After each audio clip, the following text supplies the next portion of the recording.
Hey guys, Mecha-san here, and I'm doing a little random reaction. Just popped up here.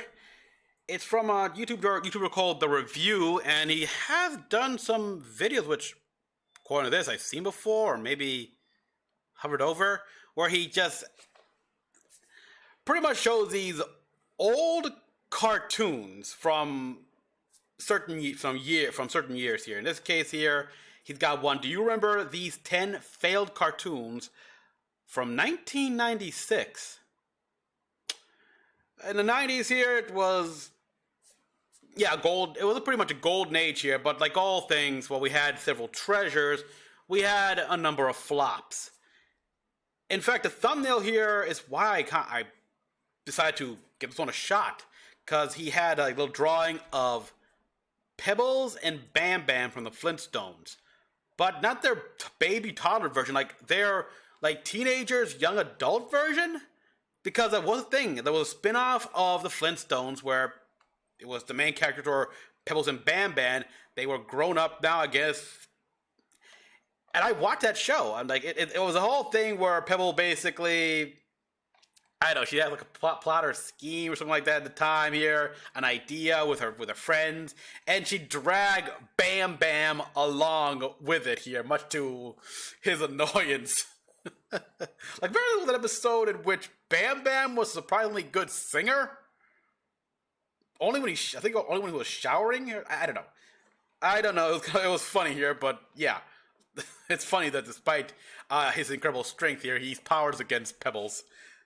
Is there any wonder why they got married and had a kid? And that was the thing, people here, because yeah, they eventually did get married. They had a kid, obviously, and they moved to Flintstones' version of Hollywood. Anyhow, let's take a look. It was 96 here. We start with, I guess, Forrest, what? 96 brought us movies like Fargo. Fargo? Jerry Maguire in Okay. Sling Blade. Bill Clinton was president, and the Unabomber Okay. Ted Kaczynski was arrested. Oh, okay. 96 also brought us a bunch. Oh, yes, hey, Arnold! Dexter's Laboratory. Dexter's Lab. Hey Arnold. Clues. Ah! Okay. Stop. Blue's Clues. We gotta find. Oh god, yeah, I watched that show. I still remember the episode where Mr. Salt and Mrs. Pepper had the baby Paprika. I remember I watched Nick Jr. and Disney Jr. Yeah. It was it was back then like that. You just absorbed so much. It's like it didn't matter if it was for babies or adults, whatever, just absorb it. Because there was a sense of like endearment and honesty. Like they wanted me something that could last. Something they were honesty. I mean, Blue's Clues, Little Bear, Rupert. I remember even Counting Carl. Like, you guys remember that guy? Oh. And Arthur. Along I never with saw Arthur. Well-known titles, we also got a bunch of lesser-known one-season wonders. I never seen Arthur. I never got into it. While some should have never been Some canceled, people think I should have. Should have never been made. Today we're taking a look at 10 short-lived cartoons from 1996. Leave us a comment below if you remember watching any of these. Oh boy. All right, team. Let's get extreme. Number 10, What? Cave Kids. Cave? What? Pebbles and Bam Bam? Wait, Cave Kids? Whether What? you watch this show On under the Cartoon title Network? Cave Kids Adventures, or Cave Kids, Pebbles and Bam Bam, rest assured, I've featured exactly the same material. Cave never. Kids was yet another Hanna-Barbera property that struggled to find relevance among a modern 90s audience. Okay, so Other big-name animation Pebbles companies and were Bam Bam celebrating as success, toddlers. such as Warner Brothers with Tiny Toons. But I never heard of it. Cave Kids? their lucrative Tiny Toons series. Hanna-Barbera was racking up The Droopy Master Detective. Yes. reimagining I like after that. another. Yeah, I recalled Which that should come as series. no surprise to our regular viewers, as Hanna-Barbera is a name Bill and frequently Ted, featured on which these never lists, saw. likely more often than anyone cares to hear, as their characters are beloved by generations of I love that here. Like, Barney, a little voice is a little boy Yogi. I would never have known that here because I've always watched the Flintstones in Spanish. So every time I hear Fred said Barney, he actually say, Enano!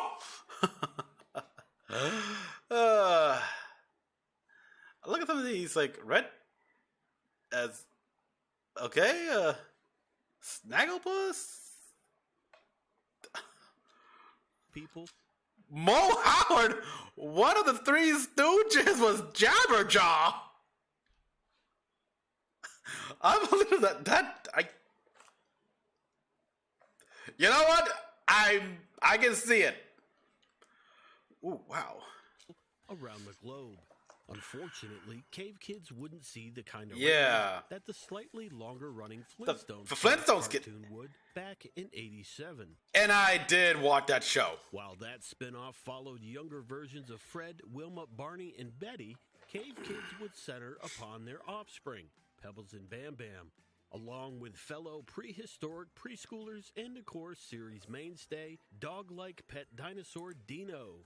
Through the 8 episodes produced, they journey to places like China, the North Fairytale Land, and even to the moon and back. Huh. I mean, beating Santa is nothing new here. We know Santa exists in the Flintstones universe because the whole like Pebble cereal commercial here, like Christmas specials, like Happy Holiday Barn. There's like, what's the origin of Caveman Santa? Why? I don't ask that question. I'm kind of quoting the starter critic there. Wrapping up each installment with a sing-along music video series. Oh! Yeah, this was a thing, wasn't it? No. Originally airing from September to November of '96. 6 of the it's not a bad idea. I mean, it makes sense here. Like, sure. Video, with Pebbles, Bam Bam, and Dino. Pebbles and Bam Bam characters from the source material. Being a little older, being toddlers. But why was Dino de-aged? Show. One has to wonder why they never tried to work in some of the other recognizable to boost ratings. This had the making of it could almost be like a Rugrats kind of thing, but then the Flintstones with. It will make sense. Then again, the entire program may have been a failed attempt. And yeah, the Great Gazoo there. It's like, you could have had him. He would have been the reason why they could go to the moon and stuff. I mean, was that a thing? It's like... At a quick cash grab after seeing the box office earnings, the Flintstones movie raked in 2 years prior. Oh, that's, cash grab. Richie!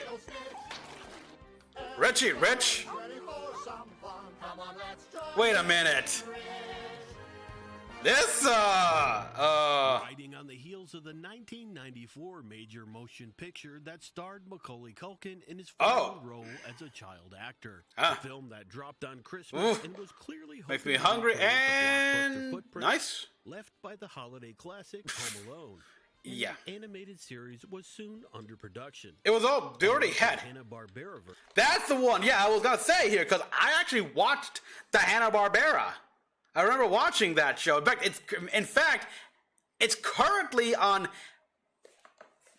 Amazon Prime's Cartoon Rewind. They're currently like cycling it. It comes on after the whole after Beetlejuice cartoon and such. So yeah, I did not know there was a '96 cartoon version, which depicted a somewhat older Richie, closer to adolescence. This adaptation stayed faithful to the comics, with Richie appearing in his original form as a younger child in his tuxedo and shorts. What's more, the episodes would contain select Harvey Toon shorts to fill out each 30-minute installment. Oh. Herman Mouse, Harvey Girls, and really? Audrey, to name a few. Harvey Comics would own the rights to quite a few. Oh, Harvey Comics owned the rights to Casper? And that duck, I know I've seen that duck before. Few notable franchise characters who would grace both big and small screens in the 90s. One acquired from Paramount was Casper the Friendly Ghost. There was a Casper the Friendly Ghost cartoon. I think it aired in on Fox Kids, or was it Fox Family? And I watched that. I actually liked it here. There was, of course, it had its meta moments here, and eventually, I think as the season went on, they just started doing parodies of movies. Who would receive a Which, delightful fine. 1993 film release and subsequent series, The Spooktacular New Adventures There we go. of Casper, which Yeah, Fox Kid, there you go. was based directly from the look of the film and lasted a couple of seasons. Yeah, it was fun, actually. I liked it here. And, yeah, then there was other live-action movies here with that kid who actually liked ghosts. He wasn't afraid here. In fact, that kid asked to visit Fat, So Stinky, and Stretch. In this movie, those three were not related to Casper in any way. And then there was Casper Meets Wendy, which had, like, Hilary Duff before she hit it big and Lizzie McGuire. And her aunt, everything like that, and I don't know. The scene I remember the most here is when the uncles possess a bunch of humans, and they get along great with the witch aunts here because they have similar interests and likes, stuff like that here. Okay, like even Stinky with that other woman. Like, I just remember that scene where he smells her perfume and can easily, like, pick out all the ingredients from it. It's like, and the woman's like, oh, damn. But in the end, the whole thing was that apparently ghosts and witches don't get along. Another being a title that we recently dragged through the mud here on the review, The Baby Really? Huey Show. Yeah, Though Baby Huey. would never see a theatrical release. 1999 did bring a direct-to-VHS live-action atrocity. Yeah, I'm looking at that picture and, ooh. Yeah, it's creepy. Called Baby Huey's Great Easter Adventure. Atrocity. Under no circumstance would we recommend you subject yourself Yeah. to suffering through the 99-minute horror show. Oh, yeah. Is it like trying to capture the spirit of Sesame Street or something? Because, no. Hey, bird. I must have that bird. Really? In any event, people seem to have a lot of fond memories of this Richie Rich rendition. Seriously? They weren't I bothered don't- that it didn't directly mimic the film. Rather, I taking a don't more recall classic this approach at to all. remaining closer to its roots. Number 8, Action Man. Action Man? There was a... What? Some international viewers might better recognize Mark Griffin from his stint as Trojan on the competition television program Okay, Gladiators. the Action Man I know was CGI series. Check it out, dial it in, amp it up. I've seen that one. I watch it all the time, and I liked it. It was like it was the same studio that made Max Steel. To the role, excitingly described by the commercials as Action Man, the greatest hero of them all. Action Man himself being a cloned action figure launched in Britain in 1966 as a licensed copy of Hasbro's American Movable Fighting Man, G.I. Joe. The new children's animated live-action television series would be created by Deep Productions. And amount to 26 half-hour installments based off the action film. I got no memory. Each cartoon would be bookended by the live-action portions of the show featuring Griffin as Matthew Exler, member of an elite. Again, that was also something that a lot of cartoons did at the time here. They ended with live-action stint here. I mean, hell, the original Back to the Future cartoon, at least it had Christopher Lloyd returning as Doc Brown for that here, like actually the beginning and the end here. To fight against the terrorist Dr. X and his Council Dr. of X. Doom. Council of Doom. Oh, God. Nuck, Natalie, Jock. Are we sure? This is clearly like 80s. It's more like 80s and 90s. And they certainly made quite a production out of it, as it appears that they spared little expense. Wow. Especially when taking into consideration that kids probably would have been happy with just the animation for 30 minutes. When you think about it, all those expenses here, it's like only can be done in the 90s here when we had money. It too holds up well and definitely carries vibes of the old G.I. Joe series, airing as part of the Amazing Adventure Kids Club on Fox programming block that aired. The Amazing Adventure on Sundays at 7 a.m. Yeah, nope. Nope, I mean, I didn't even know they did Sunday morning cartoons, really. I was like, I was Saturday morning was always a thing here because we got, especially back in the '90s here, we got the Saturday morning block, which was Kids WB, Fox Kids, Fox Family, and ABC Kids maybe. Well, either way, like it was a period of time where thank the electronic gods for the picture-in-picture functionality on TV. So you can actually flip through over 4 channels at once every time they go to commercials and such. Especially when you have like 4 shows you want to watch that come on the same time slot. But yeah, after that here, then we have, Saturday evening cartoons and stuff like that with Toonami or Adult Swim at the time here, what they air for the anime. It's like, you ended up like staying up till like 1 or 2 o'clock in the morning. After that, you sleep away here. You just go to bed and you sleep and you wake up at like 10 or 12. For 2 hours, but would later 2 hours? begin to air for an additional hour on week. Just 3 hours? So literally from 7 to 9 before becoming 7 to 10?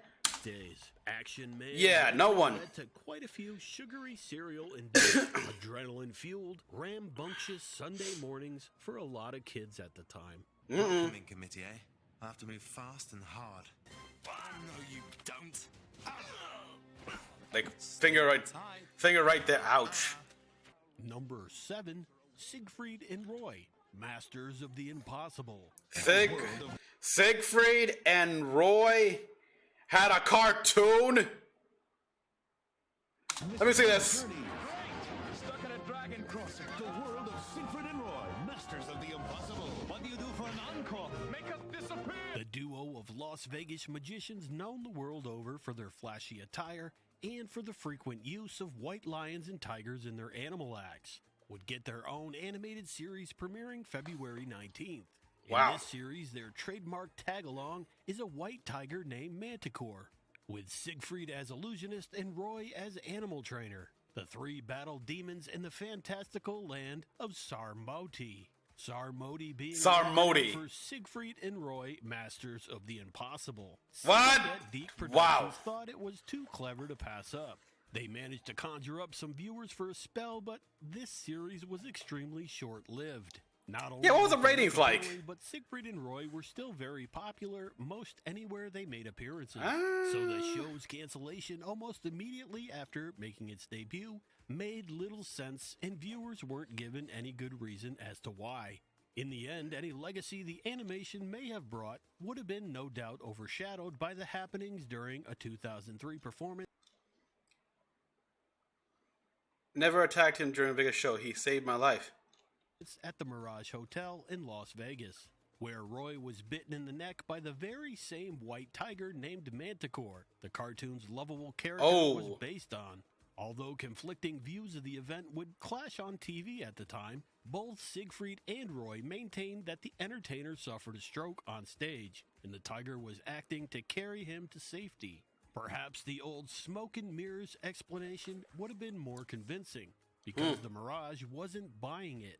The Mirage, really? Thereafter opted to close out the show for good. Ooh. You were probably considered lucky to have caught the cartoon on Fox Kids at its time of airing. Yeah, looking at the animation, it's quite clear they put a budget in this one here. Because Siegfried and Roy only dropped 4 episodes before becoming a disappearing act. Manticore died on March 19th, 2014 at the age of 17 after battling a short illness. Number 6, Sky Dancers. Sky Dancers? Huh? The show's 5 characters, Camille, Slam, and... You mean those... Okay, what came first? Sky Dancers were like the Dragon Flyers. Either way, the toys were the guys with wings and go spin them around, launch them up like a helicopter. What came first? Because I remember... Though the male-oriented one over this one, like I would say I don't know this one at all. Angelica, Breeze, and Jade. Angelica, students at the High Hope Dance Academy under the Angelica, of the widowed Queen Skyla. Queen Queen Skyla and her students defend her kingdom from Skyla's jealous brother-in-law. Sky Brother-in-law, Clone, Sky- and his wicked imps. Sky Clone serves as the show's Sky main Clone. villain as he seeks revenge for his late brother Skylar being selected as king over him. With the aid of Skyla's Sky Swirl Stone, the group would seek to transform and defend the Wingdom from their arch nemesis. This all-important Sky Swirl Stone being the enchanted item that gave the Sky Dancers their special powers. Based upon a line of toys that were popular in the mid-90s from the Lube. While holding onto the novelty base of the toy, users would yank a pull string which would send the foam-winged projectile modeled after So a the toy character, came first. propelling like a rocket into the sky, or in many instances Into the directly eye. into someone's unsuspecting eye. Yeah. Needless to say, an influx of reported injuries would roll in over the next 6 years. Injuries ranging anywhere from the temporary blindness to facial lacerations requiring stitches. The series had a solid single season, premiering at the end of January. That was a thing at the time. That was a big thing. Before that, it was you were not allowed to make a cartoon to sell toys. But then that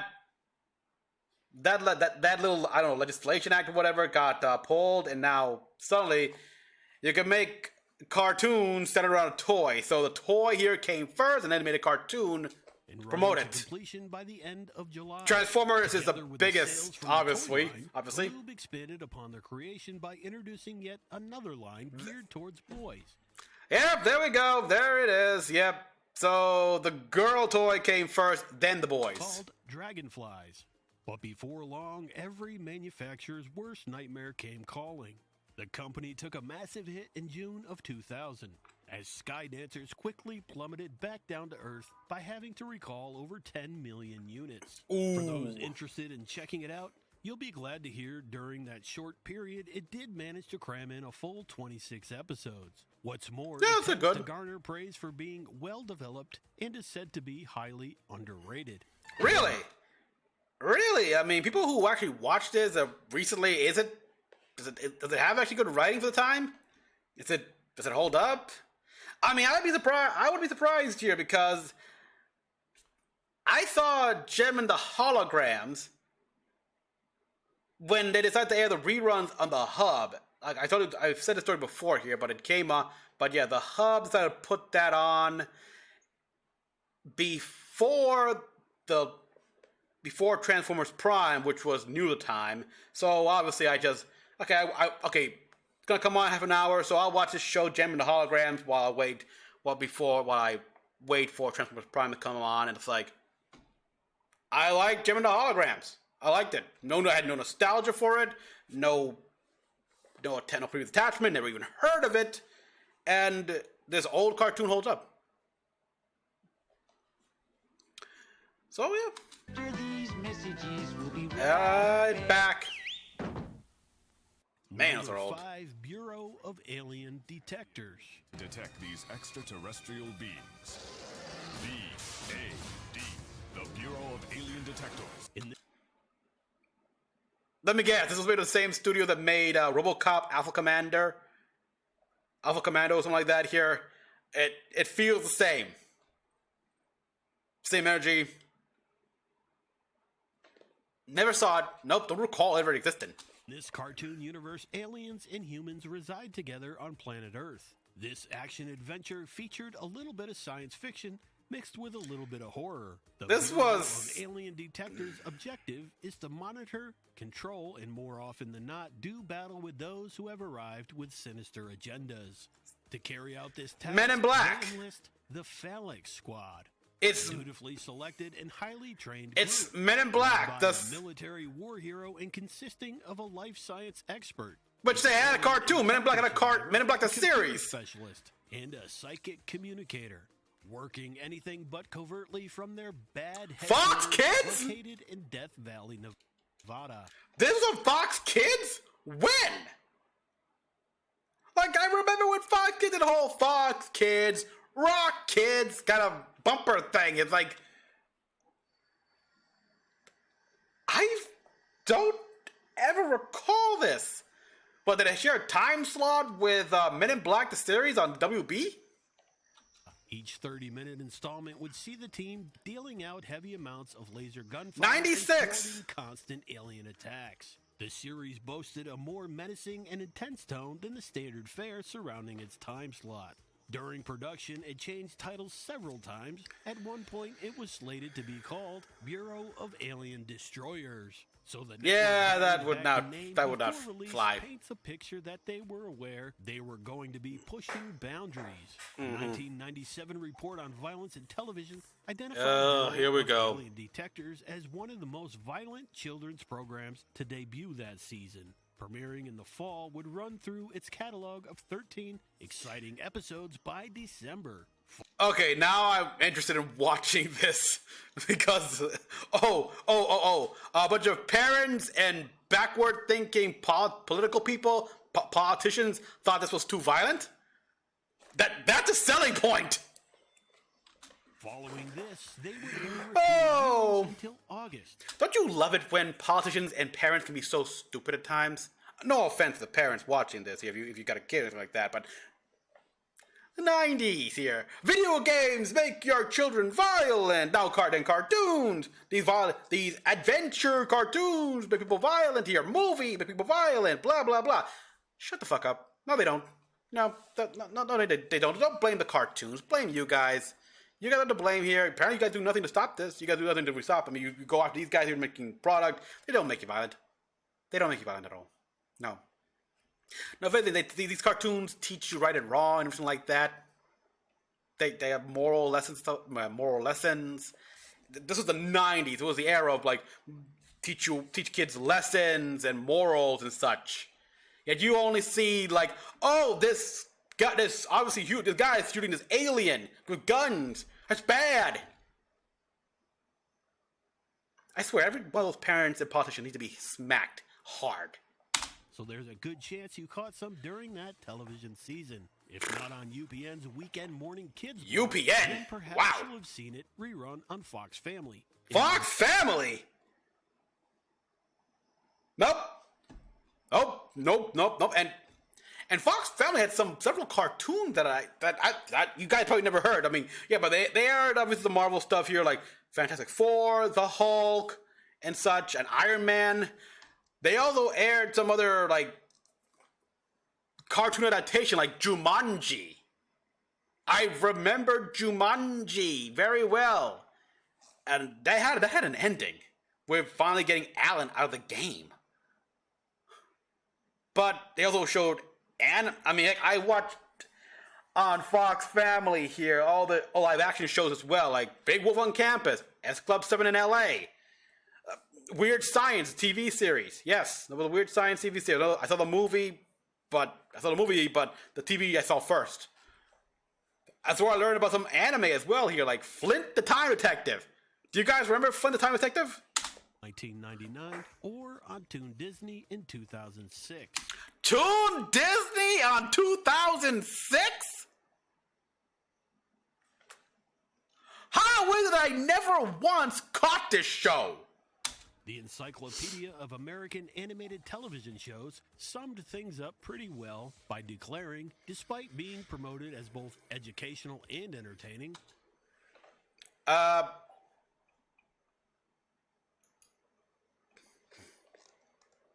I'm looking this up, people. I'm looking at this. This is an actual encyclopedia? Can I download? Come on, App Store now. Can I download on the App Store?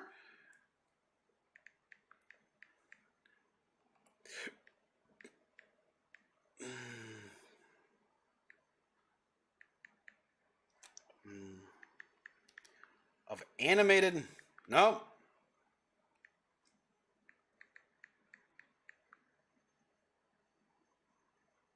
I'm looking this up. I'm gonna look this up on Google or something like that. But wow.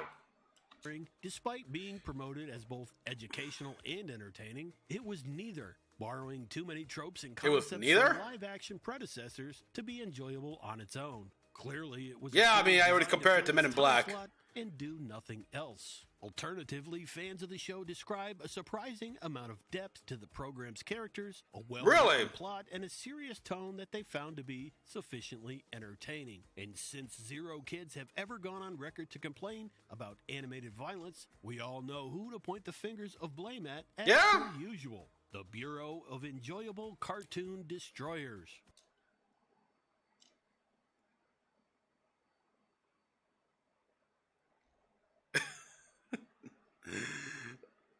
I hate that I have to ask for verification of this, but an actual thing or just a joke? Because these days, it is unfortunately impossible to tell. Number 4, Santo Bagito.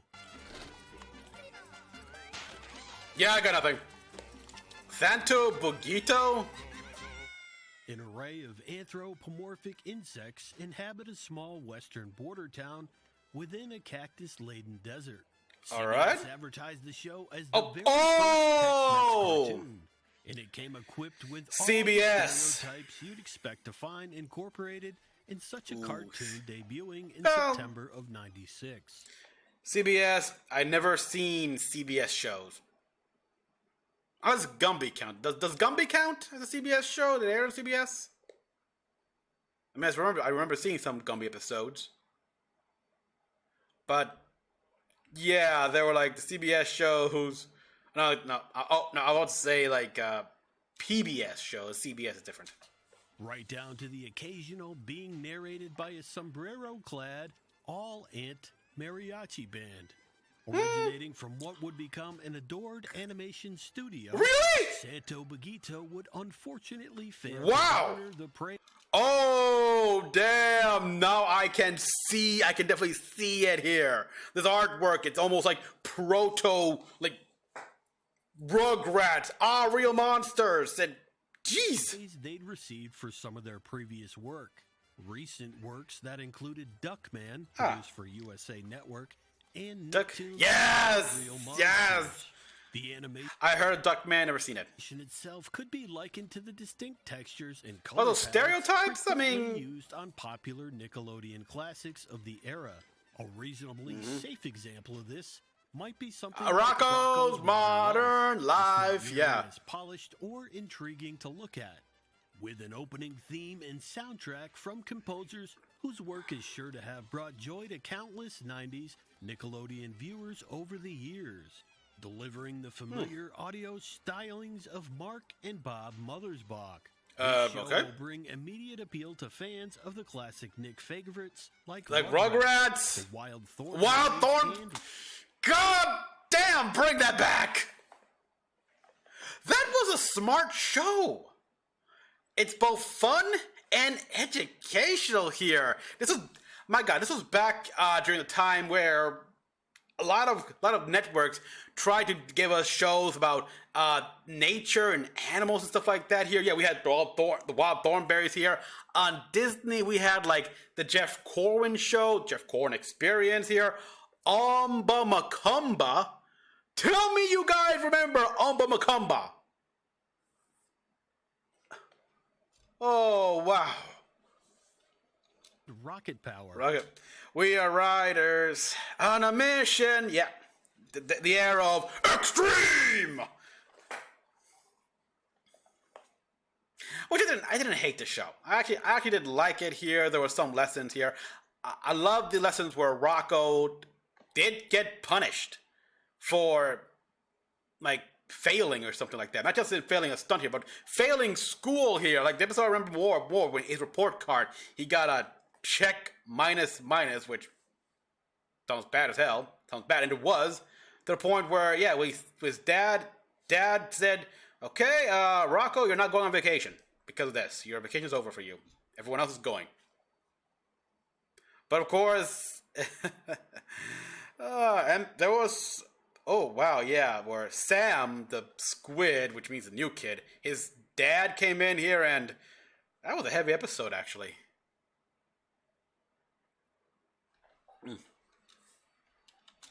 They shifted the show around between as many different time slots as they could get away with, but it Really? just didn't take off. Yeah, I And to be did- clear, no. we're talking, it got put in almost every Saturday morning time slot on the schedule. On So it CBS, got though, more right? of a fair shake than most single-season titles on our list see. All right. Eventually, the show Timon and ended up Pumbaa! being replaced with episodes of The Lion King's Timon and Pumbaa. Yes, really? That was on CBS? Huh. Hakuna, Matata, Timon, and Pumbaa. Oh wow, yeah, yeah, like this. This was back. This Aladdin the series, Hercules the series. Jeez, Little Mermaid had a series. Yeah, the 90 the 90s here, especially the early to mid 90s and such. That was good writing. Santo Bagito was slated for extermination long before the 13th and final episode. Oh, 13 which episodes, aired huh? on August 17th. Although this odd cartoon out had little impact on any television audience it managed to find, its concept was later rekindled in 1998. Really? With the enormous success of two popular films about bugs. Ah, that makes sense. And A Bug's Life. I will say, you mentioned they were a stereotype. What kind? Like, are we talking the more negative, almost racist stereotype, or the more like, it's kind of having fun. It was what people believe at the time, just a product of its time, stuff like that here. Because there's a level. There's a level here. People sometimes take all stereotypes now as being racist here, and I don't know. Like, for example, I don't find, as I said before, the crows from Dumbo as being racist. A stereotype of the time, sure. But they helped Dumbo. They taught him how to fly here. If it wasn't for them, never would have happened. I mean, heck, when they made fun of Dumbo at first a bit here, but once they hear the story here, it's like they came and apologized. Like, hey, dude, wait, dude, we're sorry about this. Look, how about this? We help you. We'll try to help you in making Dumbo here fly, and they did.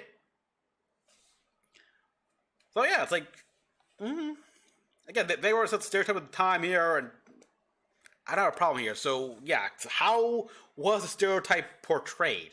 Number 3, Project Geeker. Project Geeker.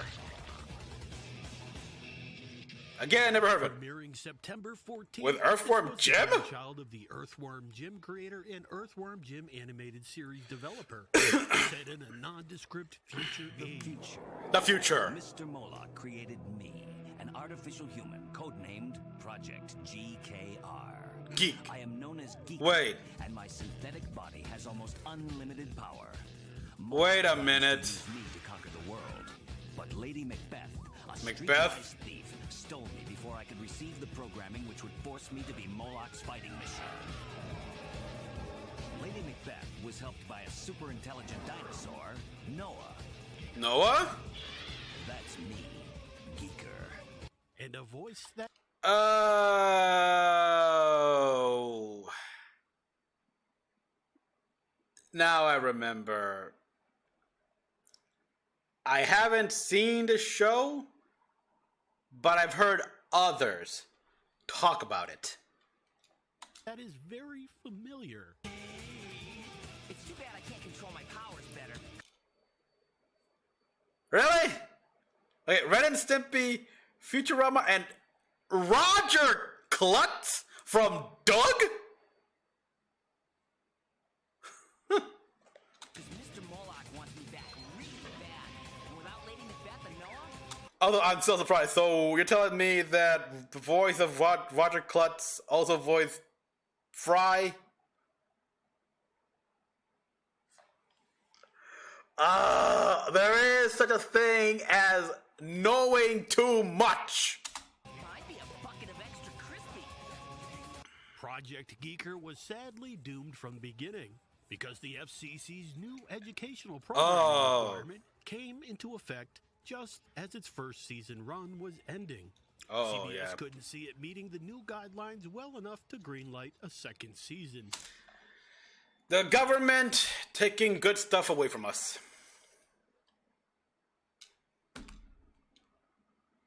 It should be noted that this time around, Or efforts bad were stuff. made on the network's part to try and circumnavigate the newly instituted requirements. Yeah. Unfortunately for fans of the series, the FCC rejected CBS's attempt to classify the show as educational and informational.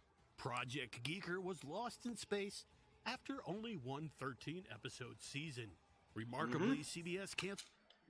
Okay, I mean, I'm looking at these. Well, okay.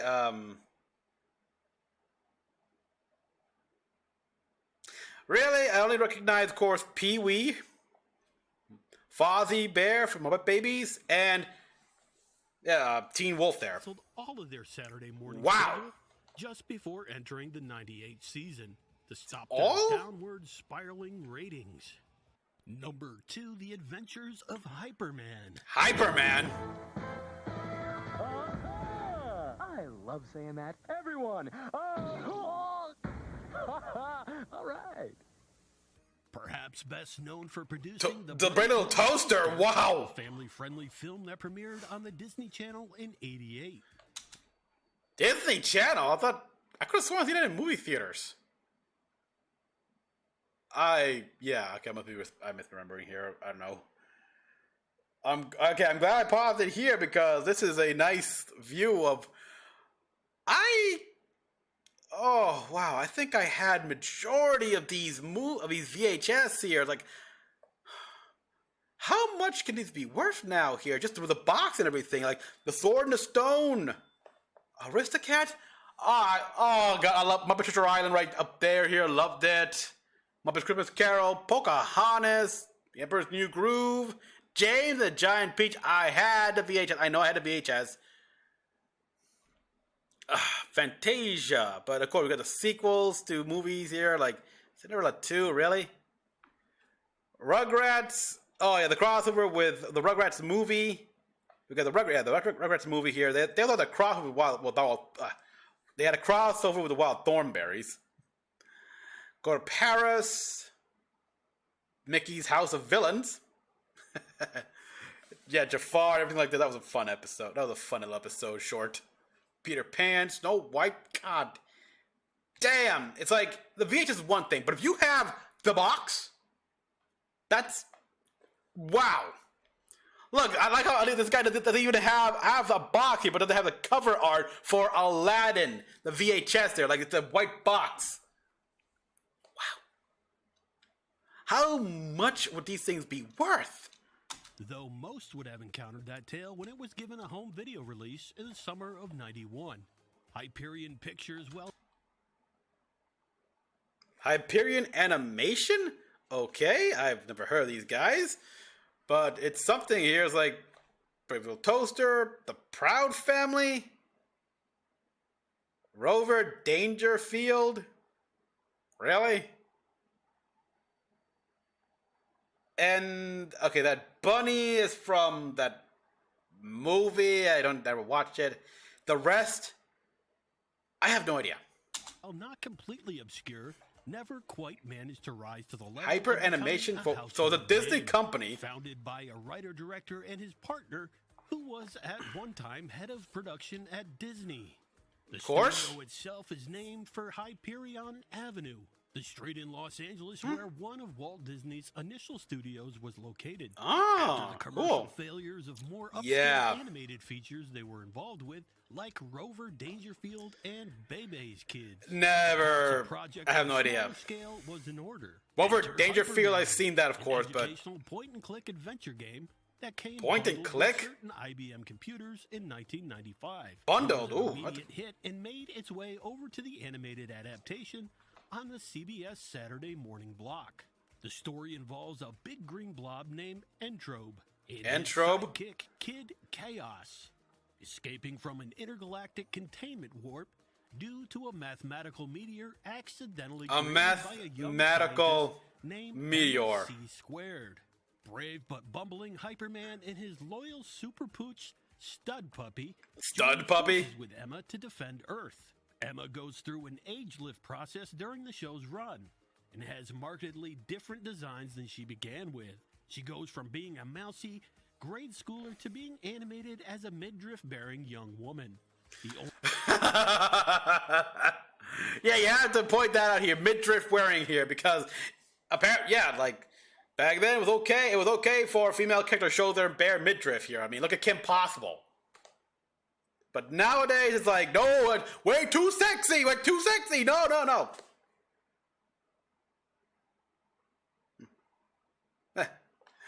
Okay, so this guy voiced a lot of people here. Even like the Incredible Croc from the Justice Friends segment of Dexter's Laboratory, Pegasus, Dino, the Cave of Wonders. Dude, like Fred. Oh wow. Ahmad oh god. I'm looking at from the Animaniacs to Tiny Toons to Two of the Muppet Babies to Bronx from Gargoyles. Ay. Wow, that's a pretty good career, actually. I mean, he played Garfield? Only voice to carry over from the computer game to the animated series was that of legendary Frank Welker. Oh, that's Frank Welker. I didn't recognize him. I rarely see Frank Welker. He looks like there's a younger picture of him, obviously. I guess it should have been obvious. You're Frank Welker, but that was true. Where the hell is Megatron? You have Frank Welker. Okay, yeah. Fred should have been a giveaway there, but I unfortunately no. When I think Frank Welker, I think Megatron. Who provided voice And I don't see Megatron, but Dr. Claw right there, that also should have been a... Monster Endrobe. With only a few exceptions, all 25 segments of the 13 episodes known to be produced are considered lost to the internet. Ooh. Episode 23, Ocean's A-Leavin', a 12-minute recording of the 23. first episode, The Incredible Lightness of Beano, and a short promo are about all there is left to go on. They had a good number of plans for Hyperman, but unfortunately fans would never see come to fruition, including a home video release and 2 more Hyperman games. Number 1, Little Mouse on the Prairie. Okay, no, I have no idea.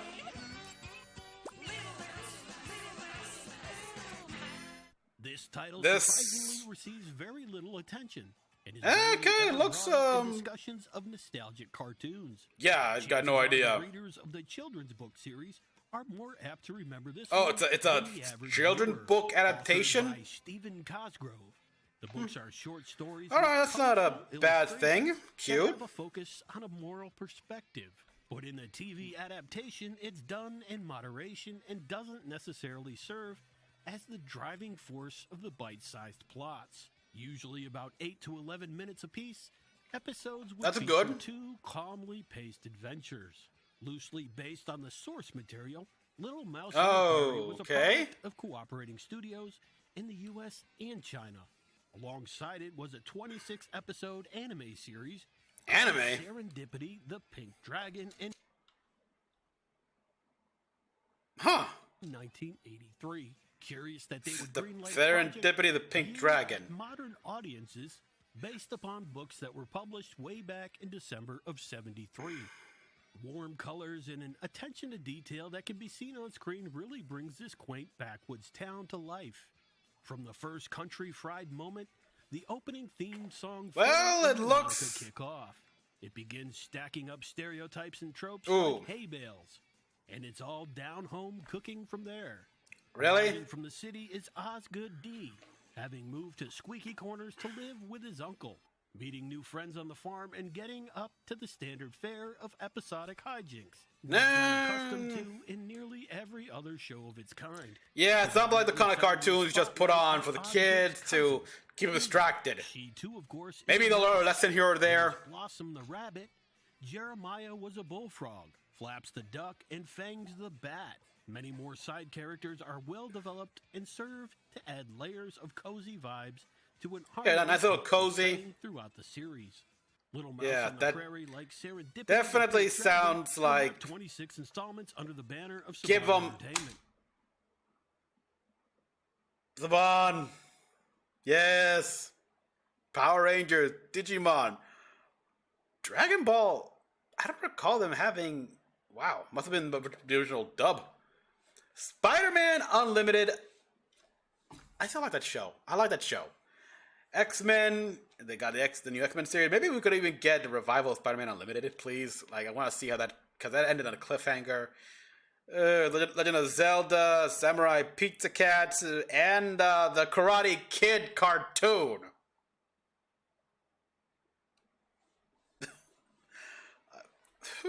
Yeah, Karate Kid cartoon.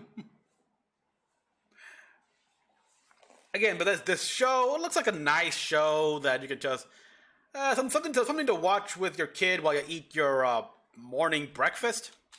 Ending up where apparently all cartoons will someday reside. The Disney Vault. Disney Vault. Oh, dreaded. At this point, that's the dreaded Disney Vault here. I mean, it was that for a while. Well, there you have it. 10 short-lived cartoons from 1990. I'm surprised by a lot of these here. That I did not know it here. I mean, some look like they're just... Like the Bureau of Alien Detectors here. Was that... It sounds like it was made as a response to Men in Black, the movie here. But by that point in time, we had Men in Black, the series, which was probably superior in every way. So this was others like... I'm surprised here. Action Man had an old cartoon series. I don't even know the CGI, the full-on CGI 3D series. And really, like, there was a toddler... Flintstones kid with Pebbles and Bam Bam as toddlers? Going on little adventures? Wow. So guys, tell me what you all thought about this in the comments down below. Like and subscribe for more videos. Till next one, this is Mecha-san. Almost an hour. Wow.